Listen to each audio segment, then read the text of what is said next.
किसी का सवाल था, क्या भगवान सच में होते हैं?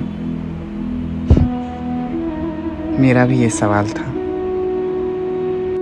मेरा और भगवान का रिलेशन बहुत टॉक्सिक वाला हुआ करता था कि भगवान तुम मेरी हेल्प करो, मैं जब भी मुसीबत में हो तुम मुझे बचाओ, और बदले में मैं कुछ नहीं देता था। तुम्हें मेरे स्कूल टाइम का एक इंसिडेंट बताता हूँ। कई बार ऐसा होता था कि मैं एकदम डेस्परेटली भगवान को कहता था कि भगवान आज मैथ्स वाले टीचर ना आए। और सच बात ये है कि सच में वो टीचर नहीं आया करते थे। जिस दिन मैं भगवान से बोलता था कि भगवान आज ये टीचर ना आए क्योंकि मेरा होमवर्क नहीं हो रखा, वैसे तो ज़्यादातर नहीं होता था, पर जिस दिन ज़्यादा पिटने वाला डर होता था ना, तो मैं इसे हड़बड़ाहट में कहता था कि भगवान जी मैं आपके लिए कुछ कर दूंगा, पर इस बार मेरे लिए हेल्प कर दो। और ऐसा कई बार हुआ है कि मैं उनसे काम लेके उन्हें भूल गया।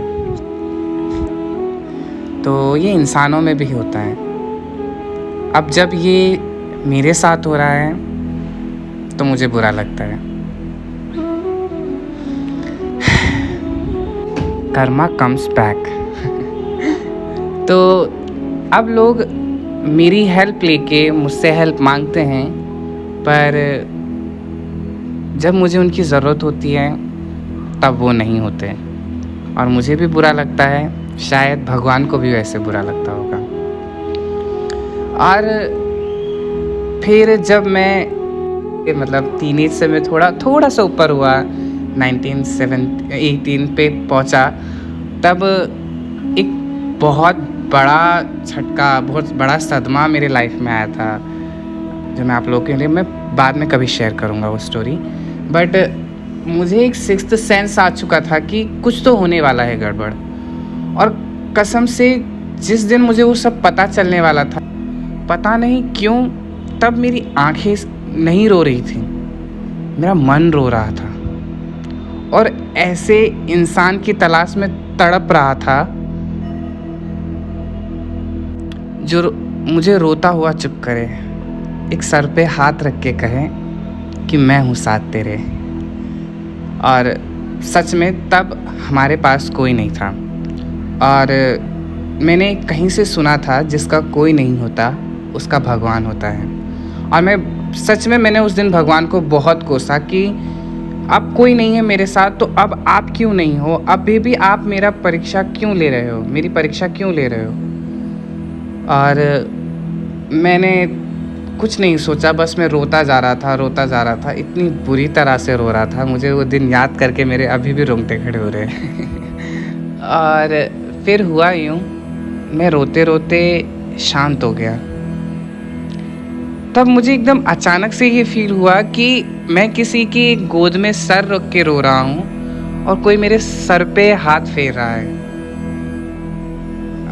नहीं, ये रियल फीलिंग्स थी। पता नहीं कौन था वो शख्स जिसने मेरे सर पे हाथ फेरा था। जब मैं रोते रोते चुप हो गया अचानक से, कि मुझे फील हुआ कि किसी ने मेरे सर पे हाथ रखा, और तब मुझे इतनी स्ट्रॉन्ग फीलिंग्स, इतनी स्ट्रॉन्ग वाइब्स कभी नहीं आए कि हाँ भगवान है।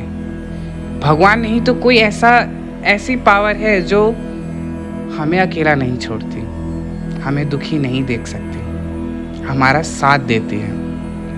मैं ये नहीं कह रहा भगवान है कि कोई नहीं मानता, पर एक ऐसी पावर है जो हमें संभाल के रखती है अपने पास।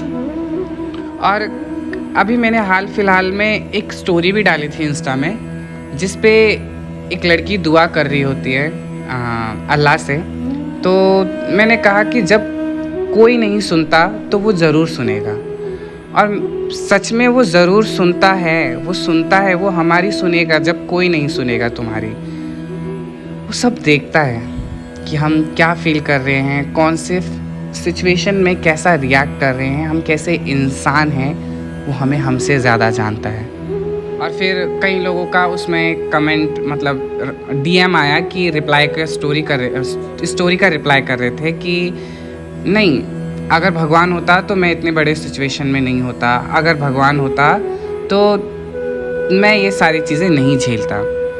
और मेरा जवाब उनके लिए सिर्फ इतना है कि वो तुम्हारी अभी परीक्षा ले रहे हैं और तुम्हें उस टेस्ट में पास होना है। ये लाइफ का टेस्ट है, इसमें ज़ीरो नहीं लाना हमें। और फिर ऐसा कहना है कि और वो इंसान मेरे लाइफ में क्यों नहीं है। एक का कमेंट था कि मुझे वो इंसान चाहिए जिसे मैं सबसे ज़्यादा मोहब्बत करता हूँ या मोहब्बत करती हूँ। उसको पता है कि वो शख्स तुम्हारे लिए सही है या नहीं। उसने तुम्हारी ज़िंदगी से उस इंसान को हटाया है तो उसकी कोई ना कोई वजह है। खुदा ऐसे ही किसी को अलग नहीं करता।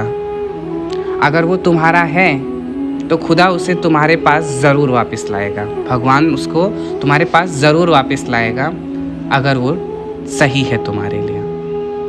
और फिर उसका भी रिप्लाई ये आया कि मेरे अपनों को, मेरे डैड को, मेरे मॉम को मुझसे अलग क्यों किया। एक्चुअल में मैं ये चीज़ फील करता हूँ जब मम्मी पापा अलग होते हैं तो कितना ज़्यादा स्ट्रगल, बहुत ज़्यादा पेन साथ में होता है। पर सच कहूँ, कुछ दर्द तुम लोगों को स्ट्रॉन्ग करने के लिए दिए जाते हैं। जब तक हम उस समुद्र में हम दूर से देख के अंदाज़ा नहीं लगा सकते कि उसकी गहराई कितनी है, हमें उसके अंदर जाना होगा। और जब तक हम डूबते नहीं हैं या फिर पानी के अंदर जाते नहीं हैं तो हमें पानी कितना गहरा है उसका अंदाज़ा नहीं होगा, हम नहीं तैर पाएंगे उसमें। वैसे ही ज़िंदगी है और हमेशा सहारे के साथ हमें नहीं जी सकते।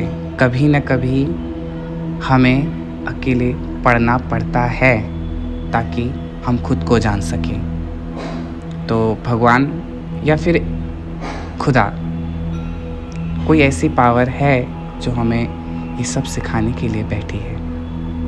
तो थैंक यू। ये मेरा फर्स्ट यूट्यूब वीडियो है और बहुत ज़्यादा लंबा हो गया। मैं नेक्स्ट टाइम बहुत छोटा लिखने की कोशिश करूँगा। और छोटा लिखा ही नहीं है, मैंने रैंडमली तुम्हारे लिए बोला है। जो चीज़ ये महसूस करते हैं, अकेला महसूस करते हैं जो मेरी तरह, तो thank you so much. Insta में आप लोगों ने इतना प्यार दिया है, यहाँ यूट्यूब पे मुझे प्यार दे। मैं आपके लिए, मेरे दिमाग में ऐसी ऐसी चीज़ें आती हैं जो मैं आपसे बोल सकूं, पर लाइव में इतना क्लियरली नहीं बोल पाता मैं। और क्या है ये, इंस्टाग्राम पे मैं छोटे छोटे वीडियोस बना के नहीं, यूट्यूब पे हम लोग अलग से बातें करेंगे। जो भी है तुम्हारे मन में, तुम्हें क्या लगता है, खुदा या फिर वो ऊपर वाला है या नहीं। और कभी आपने ऐसा एक्सपीरियंस किया है जिसमें तुम्हें लगा हो कि हाँ खुदा है।